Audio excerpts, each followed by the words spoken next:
Hey fam, so I wanted to talk to you. Just to clarify some things. I don't read books because it's for money. Um, I don't read books because I'm lonely or naive or stupid or awkward or anything like that. So if you're trying to prey on me because you think that, oh, she'll be an easy fix. She must be, no one cares about her, or she's all alone, or she's really stupid. That's not really why I read books, so don't get a false impression. I spent my younger years, just being out in the world, doing whatever doing. As an adult, I did the same. I always enjoyed learning, but I spent more time focusing on trying to be with other groups and not really focusing on myself. And I didn't really experience much with my nerdiness. But as I am a parent, and as I see that more and more students are struggling with their reading comprehension, more and more people they're not really doing so great in their classes, and they need help, and they need a role model. They need someone to motivate them to change their life, to do better. They need to connect with somebody who's done it. And I try to be that example.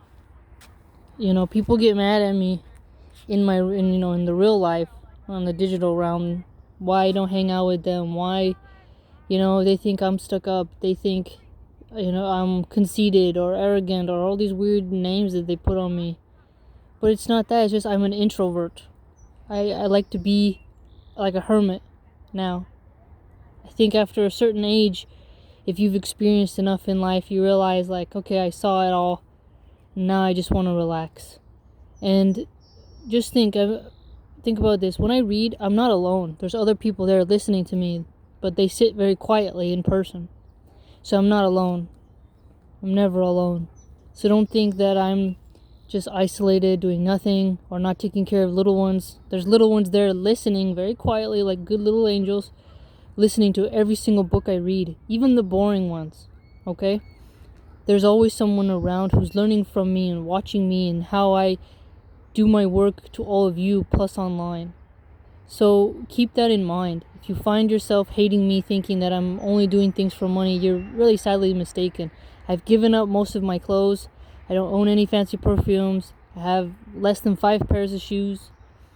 I have, I think 7 hijabs. I wear them every time I go out. I'm very, very minimalist. I go to the food bank, but I save money to be able to get good food because I know the value of nutrition. Because I know how many diseases are coming up now. Everyone's getting diseases of some cancer. It's insane. So I spend most of my time and energy on growing tea, drying tea, drinking tea, and trying to get back to our roots. And sometimes, another thing, sometimes people need a variety of approaches. Some people need you to approach them in a very dry way. Some people need you to approach them in a very tart way. They need you to wake them up and be blunt and a bit tart, and that works with some people. And if you don't think that works with some people, well, you probably haven't met a lot of bullheaded people, to be quite frank. Some people you have to approach very careful, and you have to really lay out your arguments before you really... Oh my gosh, is that a rat? Oh my gosh, I'm talking to you and there's a rat in the hole. Subhanallah, he's so cute. Look at it. Oh my gosh. Oh, he's the cutest. So that's who lives in those little holes. I thought it was a snake hole. Oh, he's such a cutie. Oh my gosh, he looks like a hamster. Oh, sorry, I got distracted. That's so adorable. Oh, Nikolai, it's so cute. Oh, so I thought it was a snake hole. I saw a snake the other day. I tried to get it, but it was dead. It was a dead baby snake, which was weird because I thought it was alive, but it was dead. But anyways, back to what I was saying. So, just know that I'm not reading Islam for money. I'm not reading the Bible for money. I want to be able to read these books. That way, one day if I do decide to get back into the academic world, I will be able to have more credibility. You have to remember, we're going into a dark age of intellectualism. We're getting, at this point it doesn't matter if I say it or not. The haters is going to hate it anyways. But we're going into a globalized digital surveillance state that's going to have a Chinese-style social credit score, and it's going to be a dark future for free thinkers and intellectuals. I think we're going into a new age, and this new age is not going to be very friendly to people like me, and as someone who studied a lot, they go after the intellectuals first while promoting degeneracy and other bad vices that destroy families, because when people say they want to dismantle certain structures, they mean it when they say it. And I'm in the way because I uphold certain pillars and standards regardless of if people think I do or don't. But I do. And I was thinking maybe I should just delete all social media and then just go back to being a hermit. I just trying to keep track of who is genuine and who is not is pretty exhausting in the online world. In the real world, I can read people's faces, and it's a lot harder to harm me in person. But online is people, they're patiently trying to find ways to hurt me, or they get jealous, or they're just spiteful, or they're sad in their own lives and they think I live better than what I do, which I don't. I'm self-sufficient in that way. I'm not trying to one-up you or any of you. I'm not trying to put you down. I'm just trying to lay it all out because you can help somebody. You can be like, hey, I heard this lady on Philosopher's Corner. She said one time she went through this. Maybe you should be careful because you might go through the same. That can be helpful. It can be really, really helpful for people. We need to help people, and some people get helped in different ways. I get motivated by all kinds of people, even people I don't really like. I think to myself, what can I learn from them? What are they doing, and what about what they're doing is it that I don't like, and how can I critique it? And you know what? I've been following more people who I don't like, and honestly, I think I have a lot more thick skin now in order to hear different opinions and that I might not always agree with, but it's kind of boring if you only surround yourself with people who agree with you. But I guess I'm just getting more of a soft heart where I'm not trying to destroy anybody. I'm not trying to ruin people's lives or haunt them or trap them or play mind games with them or weird things. That's all been done before. But you should try to learn from other people, not be so close-minded or think you know it all. And I like reading, and I think the reason why we're going into a dark age is people think the more you read, the more stray you become. It's just such a difference, man. There's such a difference in just scholastic bibliophiles, encyclopedists, people who enjoy knowledge. I think that's why certain corruption continues, is because people, they always try to find ways to attack people who are trying to gain knowledge. But they don't attack people who spread degeneracy and nonsense. I just think it's really sad. So don't tell me things like, you're doing this for money, because, trust me, it's just enough to pay a grocery bill. It's just enough to, maybe have a Philly cheesesteak or a cheeseburger and fries once in a while. But, I don't really like it when people say, oh, well, you're just trying to use Islam. Part of the reason why I didn't get along with some of my coworkers is because they didn't like Islam. I'll testify before God. Part of the reason why I didn't, why it was also the virus causing the lockdowns, but the environment at my former work, the women there clearly they did not like. They were real kind to me once they saw my tattoos and my hair was normal and they couldn't tell I was a Muslim. But when I started covering up, wearing sweaters, wearing a hijab, they really changed, very much changed. So I gave up a good job, almost, I guess you could say, for Islam. And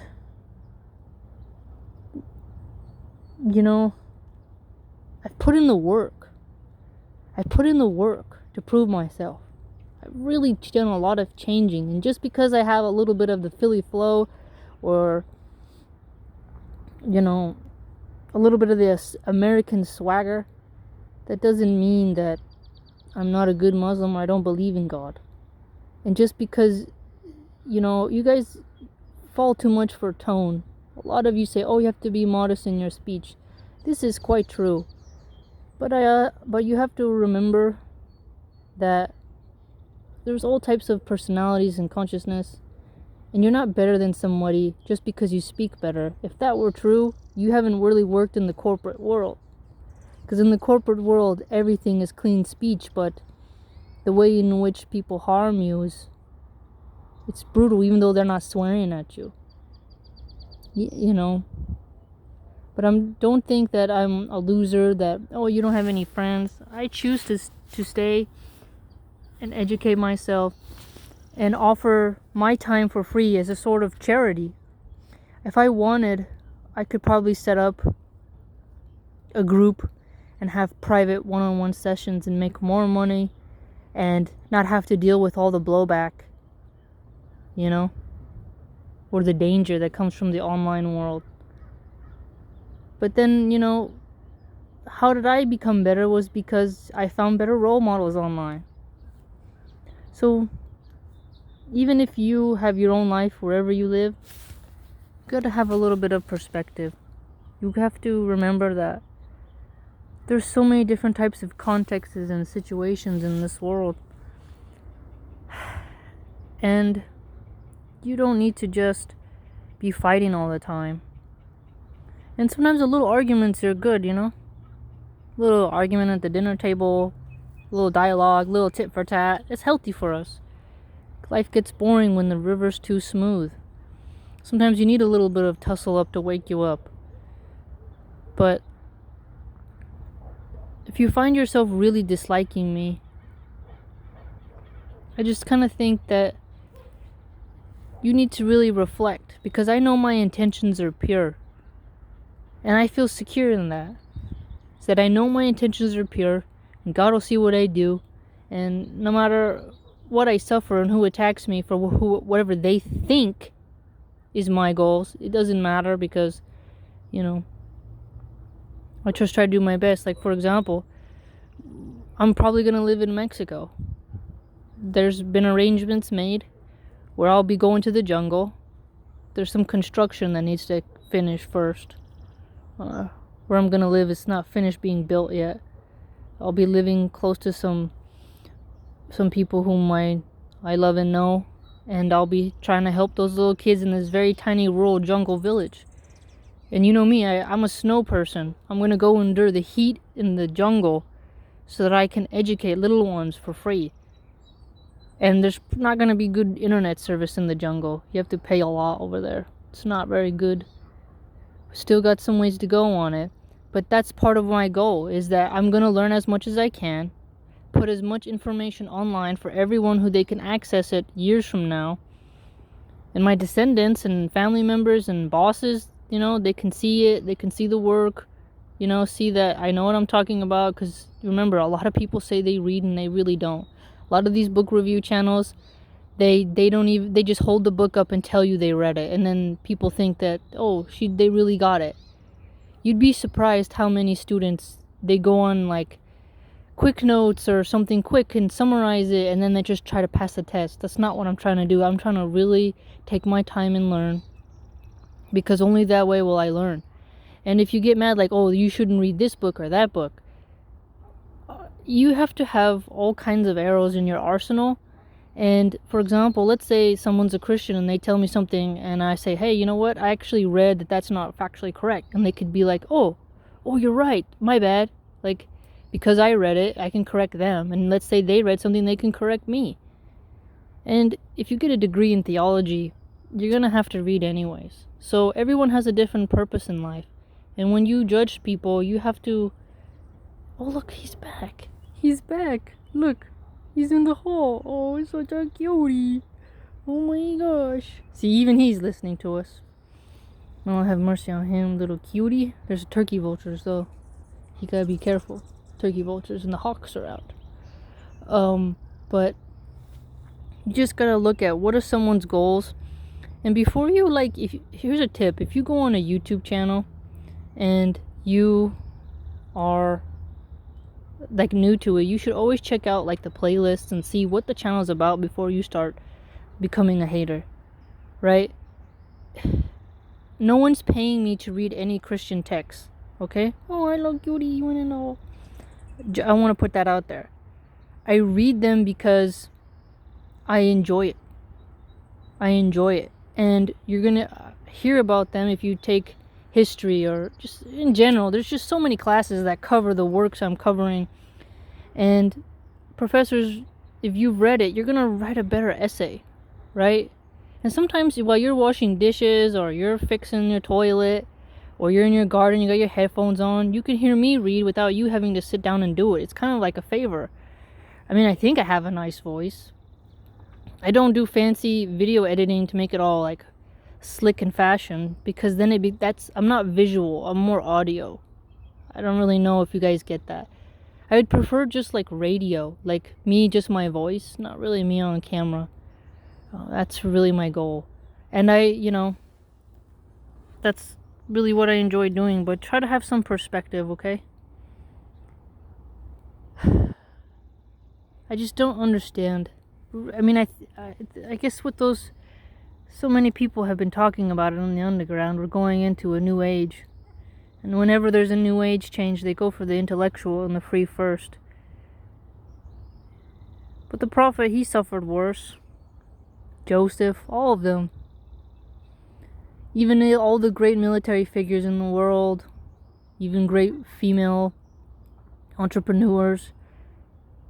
There's just so many traps laid for us. So many envious eyes. So many haters. Just seems like you could spend your time on love and understanding. On strength and honor. Courage. Virtue. Dignity. Authenticity. Originality. Correctness. Information. You can do so much more than getting worried about someone said a naughty word. I mean, I've cleaned up my language with swearing quite substantially. I mean, I used to swear a lot, kind of like a Conor McGregor mouth. I really did. No, I don't swear anymore. That's a big deal. Because where I live, you don't swear, they think you're a punk. They wanna beat the shit out of you. That's what they want to do. They take advantage of you. They think you're weak when you don't swear. They think you're weak when you change and be good. They think you're brainwashed if you wear the hijab. I already get too much haters, so I don't see what is the benefit. If people want to say they're so pious, they're so pure, they're so good, but then all they do to good people who are putting in work is attack, and then secretly have their own little chats and try to find ways to trap me and do weird things to me. I don't really get it. I mean, the best I can do is, just keep praying to Allah, because I know my intentions, and you haters out there, you don't know my intentions. You don't even know me, there's a lot of wisdom in what I do, but I shouldn't have to go around explaining it, because someone who is wise can see the efforts and see the aims. And I've been putting in more work online because, you can't have club meetings. You can't, have too many big group meetings anymore in public places. So I've been putting in the work for all of you because I know you're at home and you might not have money to go out. And plus, even if you want to go out, the places are closed. Right? So I think, hey, maybe I'll put these videos out and it might just be the video they need at that time. Because sometimes I have creators I follow. And they'll upload a video and I'll be like, yes, I can go and, do some carving and listen to them, right? And sometimes I want short videos, sometimes I want long videos. But the point is that you have to think about people's intentions and what they do. And you shouldn't be trying to harm people. You should really focus on you doing good deeds, and money isn't everything. And I live really simply. And also, like the Thomas Jefferson book, no one's paying me to read that. The Federalist Papers, no one's paying me to read that.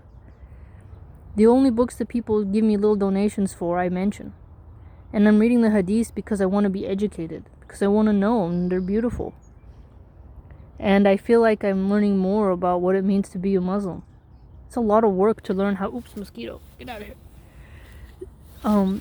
There's a lot of work to become a Muslim. It is. And people say things, but it's a lot of work to be a Muslim. You have to know what you're talking about. I want to know what's true because people have already tried to use Islam against me because they can see I don't know things. They tell me things to try to get close to me so that they can hurt me. Right? Regardless if it's a fake Muslim or a real one, a fundamentalist or a scammer, either way, people can see I don't know about Islam and they see an avenue to like my heart. So for you haters out there who think I'm a hypocrite or I'm evil because I enjoy knowledge, I'm really on your team if only you would take a second to learn. And we need more understanding in the world. We need more people to have peace. There's so much war and death in the world. And you're focused on me as a nerd. I enjoy reading. It makes me happy. I have a rule where no one can, like for my birthday or any holiday, it's a house plant or my favorite chocolate cake or something like that. It's very simple. Most people give me books. They give me books. Nothing expensive. So I don't have anything. I live so minimally. I would literally go and live in the woods if everything wasn't private property. Let's put it that way. I can't be homeless because I have a child. I have to be careful. She has to have an education. But I guess I understand why so many wise people, like especially like in the Asian cultures, they go away from society because it's like the regular masses, they're just not ready for it. They're addicted to fashion, music, pornography, partying, everything else. And when you're not addicted to that, people really hate you. These past couple of days, I've gotten to see so much about what people have warned and the truth. And to be honest, if you fellow scholars out there, of whatever religion you're a part of, or if you're a scholar of history or a scholar of political science or anthropology or archaeology, whatever it is, man, it's going to be a dangerous time because it's going to get ugly. There's no way to be safe. The political climate is hot. Big tech is hot. And religions continue to have their vices out there as well. And the militant atheists, they're out there as well. There is no way to be 100% safe, no matter how you censor yourself, no matter what. There's more enemies today because we have an enemy culture of seek and destroy. People are hyenas now. They're hungry for viciousness. And it's a different kind of viciousness because it can be done in the shadows. The old school viciousness was you had to get in front of the person with honor, and you had to face them eye to eye. And you had to put your hand out there and really go against their soul. Now people can hide and do things online and do coordinated attacks. And I just think to myself, that's more evil. And you can think you're doing good, but when you die, it's going to be there whether you did or not. Because if you harm somebody whose intentions are good, because you didn't take the time to get to know them, that curse will be upon you.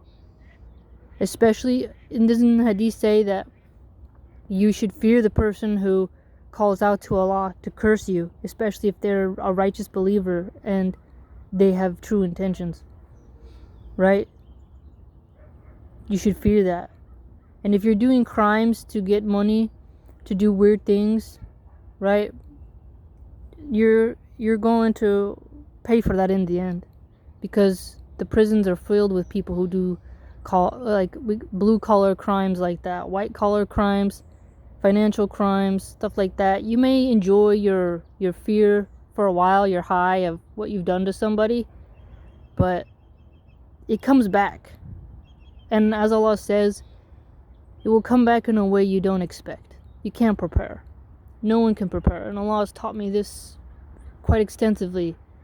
You don't know when an attack's going to come or how it's going to come, but when it does, it does. So, if you've transgressed and you harm people, and you find yourself stalking people and doing weird things, you better make yourself right with God, and you better repent, because that's evil. Don't do crimes in order to get money. Money is not the most important thing. Don't hurt somebody for money.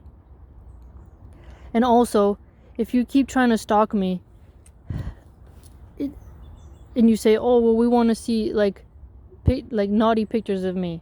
Number one, all older pictures like that, I've done pretty well in scraping them. Some are going to exist regardless, because I have a lifetime of taking pictures and whatever.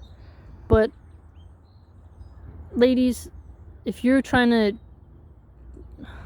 one last plea I always bring it up with the women who are going into OnlyFans. I've never had an OnlyFans, never will I. But the stalkers are so scary. If you are doing OnlyFans, you should quit. You should quit. Because men are terrifying when they are just obsessed with lust. It doesn't matter if you cover up. Craziness is craziness. If someone is obsessed with you, it doesn't matter if you put a garbage bag over you or you cut your face up. Some people, they just want to hurt people. They're obsessed. They have mental illness. They're lonely. You got to be careful. Okay? And I know some people will get mad at me for always bringing that up. Oh, live, let live. I should warn the young girls, because what kind of person would I be if I didn't share my mistakes? You have to share your mistakes, help people, save people. You cannot, I won't, like, for example, I'm not going to censor myself to make people who haven't made mistakes happy. Because somebody could be listening to me and say, oh man, I did the same. How did she solve that problem? Right? That's my goal. Will always be my goal. You can be smart and wise and have a bit of swagger at the same time, and also have a bit of religion. The world is unique. The world is unique. And just remember that, okay? Just remember that. And if you find yourself still misunderstanding me, it's because you want to misunderstand me. But no, I don't read books because I'm doing it for money. I love it. I do it for myself because it feeds my soul. And I want to read as much because, dementia and brain diseases run in my family. So all the information I could be learning today, by the time I hit 60, it could literally be gone. Literally be gone. And I heard in a lecture, a Muslim lecture, that the way you read in this life will be the way you read in the hereafter. That's what I would want. I believe, if I have the correct understanding, is you get to do things in your grave. You have your grave until the day of resurrection, is what I think I understand. See, still learning from the Islamic perspective. But in the next reality, I want to be able to read. That's what I enjoy. Being in a giant library with just animals, like a museum, with a bunch of children and happiness. It doesn't involve men. I try to be kind. I don't know how to deal with men very well in certain aspects, because I try to be kind, but then it's really difficult. Navigating men's feelings in order to not give them the wrong ideas is very hard. And the slut culture is making it even harder. It's so hard now because of all the intense fetishization. It's like people think everything is sexual when sometimes it's just regular talk. I guess it just depends what culture you come from. Because the girls who are very sexual and talk, they listen to me and are like, I don't see the problem. But people who have never met people like that, they say like, oh, that's really bad what you said. And it's like, man, I don't get it. I get made fun of by some people, and then I get hated by others. It's such a weird time to be alive. But maybe I should just stick to dealing with people who I know in person and, where there's a strong police force for anyone tries to do anything. But that's my plea to the haters, is just really reflect in your heart. Do you really want me to be the one to cause you to go to hell? What you're trying to do? Do you really want that?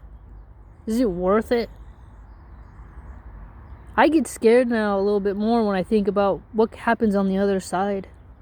When your soul leaves your flesh body and it's out in the new dimension. Every punishment will be, extracted from us.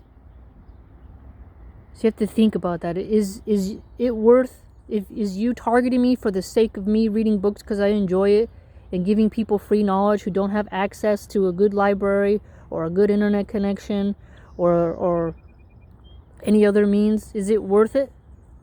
Am I worth it? I'm a simple person. Am I worth it? I would say I'm not worth it. Oh, he's back. He's such a cutie. But, think about that. Really think about it.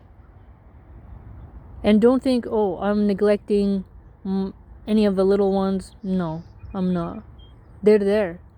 And when I die, they'll have memories of, I used to watch my mom, I used to watch my neighbor who babysat me do videos. Oh, she read this complicated book. And a lot of the little ones have speech problems that I deal with. They have speech problems. They can't talk correctly. So they need grammar. And they need language. And it helps them. So you don't get to see what's happening behind the scenes. You only see what's happening on the YouTube channel, and you hate me for it. How can you hate someone who spreads knowledge? You may not like the book, but that doesn't give you a right to prevent others from hearing it. Adults who are mature, who have a developed mind, who are not fanatical, dogmatist, superstitious wackos. Right? Just because one book has power over you doesn't mean it will affect me. To me, paper is paper. The only book that I've ever gotten really impacted by, I would say, is the Quran. Because I could feel it. That one has definitely had an impact. When I read the language of the books, you become better at rhetoric and speech. That doesn't mean I adopt every single idea. Just keep that in mind. Truly keep that in mind. Just leave me alone. For a while, I'm not going to answer DMs. I wasn't answering DMs. Very few people do I respond to. But I will not answer DMs. And I will not respond to emails from certain people. I'm going to only talk publicly to people. And that's what I'm going to try to do. Because someone who tries to use my kindness of wanting to help people against me is a demon. Is a demon, without a doubt. And you have to be careful of that. Oh, no, go over there. Oh, jeez, I didn't want him to run up here. But that's my plea, is to leave me alone. Please go away. And if you disagree, stop using sock accounts to harass me. Just say it on your own time. Just say your criticism in a well-thought way, and I won't block you or get mad. But I will answer you in an honest way. Right? Because you fired the arrow, and I have a right to respond, right? You just because it's online doesn't mean I have to take it. If you met me in person, you probably wouldn't talk to me like that. You really wouldn't. You'd be like, I see, I can see way more now. Because body language, connection, vibe, your energy, right? You can tell. But online, you guys can't see that, But you guys gotta, I guess, it's just so weird just being a nerdy philosopher, bibliophile, who's more of an introvert, yet I have the bit of the rugged street life in me because of the dynamicism and how I grow up. I get it. I'm very niche. It's hard to kind of pinpoint me.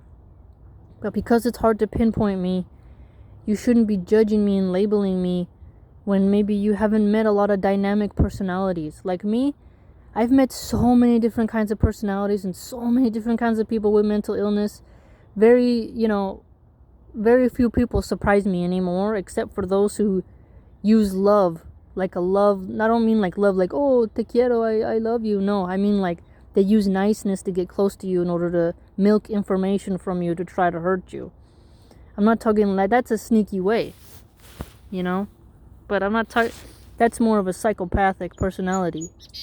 But, you know, just think about that. Maybe I'm the first philosopher student you met. Maybe I'm the first nerdy person you ever met. But that should be a good thing for you. That should be a good thing for you because you can learn and say, you know, I once knew this person online, blah, blah, blah, blah. And to be honest, you should be happy that I'm very authentic and original because then you know it's really me. You know it's really me. People who are fake online, they're the ones that you should be worried about. You know? And on my videos, I don't pre-plan them. I just do them. There's been a couple where I thought, like, okay, these are going to be some things I want to make sure that I talk about. But I've never, like, write out a script or practice in the mirror or anything like that. I just like to be me. I don't see why that's such a problem for people. But like I said, we're going into a new dark age for intellectuals. And you may hate me, but guess what? When I'm gone, and all you have is really dark people, you're going to miss me. You're going to miss the intellectuals.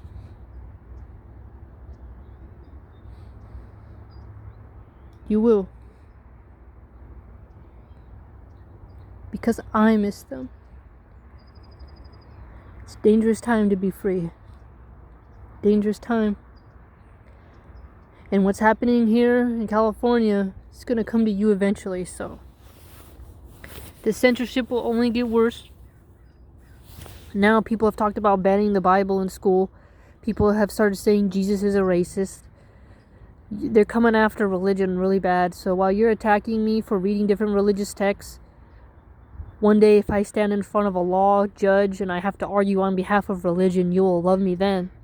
Because I'll have the knowledge and the tools and the skills in order to convince a very imperial mind of the merits of theology and religion. So you could be attacking somebody like me who's really your friend. Just leave me alone.